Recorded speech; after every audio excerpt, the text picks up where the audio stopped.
The escalating trade war between the U.S. and China is continuing to inject uncertainty into the world's two largest economies.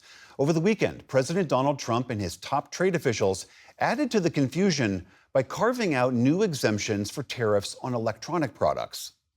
In the Oval Office today, reporters pressed President Trump on where this tumultuous trade war is heading. Look, I'm a very flexible person. I don't change my mind, but I'm flexible. The president declined to specify what products might be exempt from future tariffs. I don't want to hurt anybody, but the end result is we're going to get to the position of greatness for our country. This morning, Wall Street opened on a high note.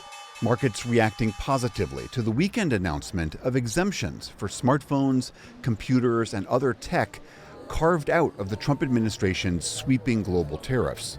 But those celebrations may be brief, as U.S. trade policy continues to swing back and forth.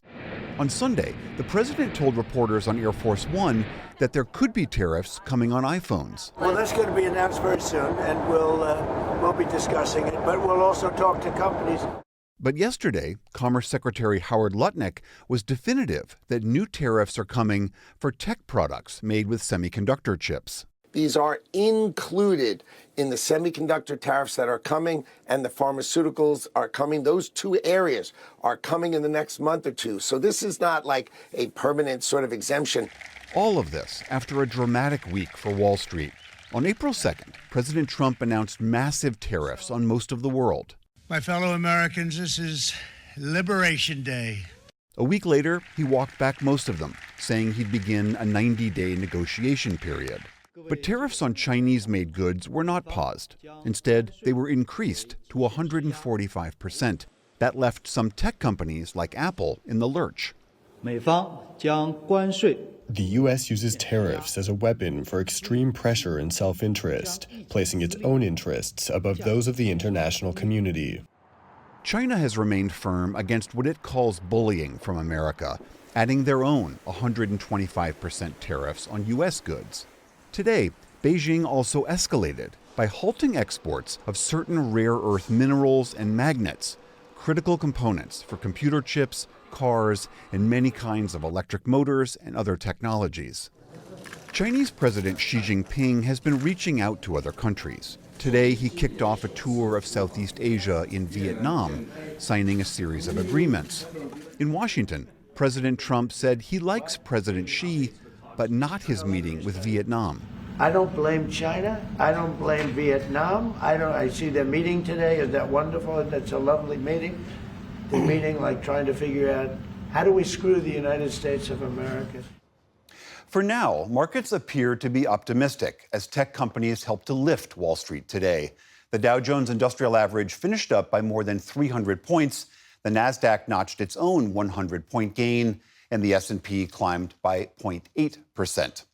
So for more on how this trade war is playing out, we turn again, as we often do, to David Wessel. He's the director of the Hutchins Center on Fiscal and Monetary Policy at the Brookings Institution.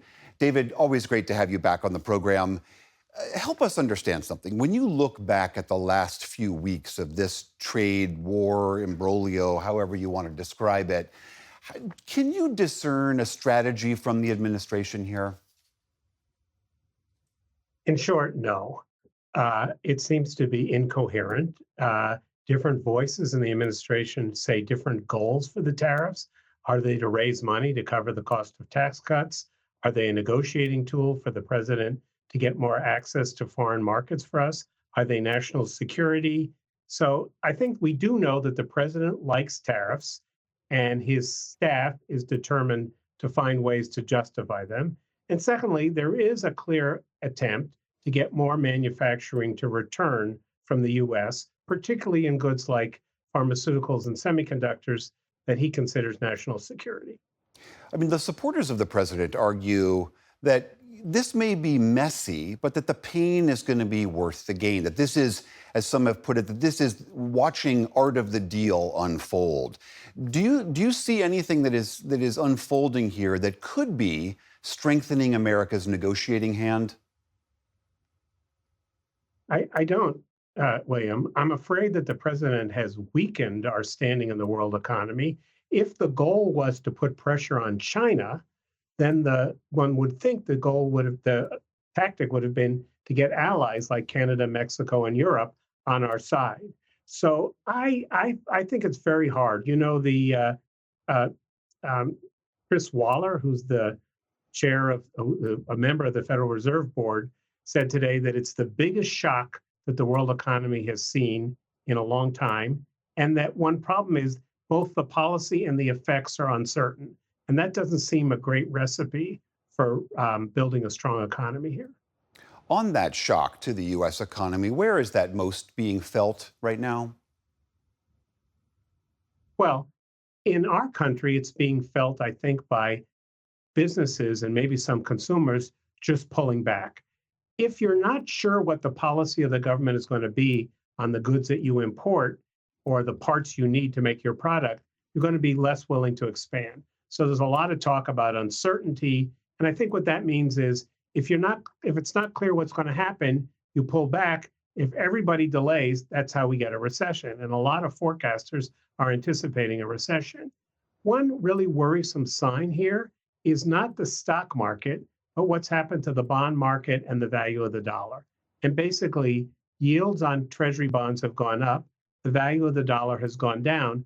And some people are interpreting that as an indication that the world is less confident about the safety of investing in the US.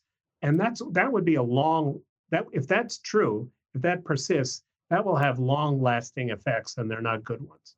You mentioned the concern over a possible recession. Polls certainly show that consumers are concerned about that. Some major Wall Street firms are the same. Do you feel that's a legitimate concern? Are we really at risk of that? Well, at risk, sure.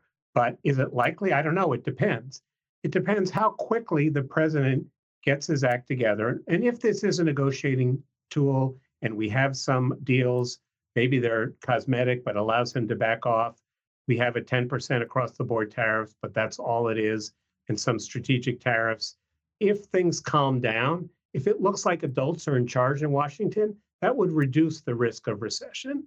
And some depends on what the Federal Reserve does here. The Federal Reserve is in an awkward position. On one hand, tariffs will make prices go up. On the other hand, they could make the economy grow more slowly. And so they have to decide at what point do they act. So far, it looks like they're sitting on their hands. That's not going to be helpful to avoid a recession. All right. David Wessel of the Brookings Institution. Always so good to hear your counsel. Thank you very much. You're welcome. I'm sorry I couldn't be more upbeat.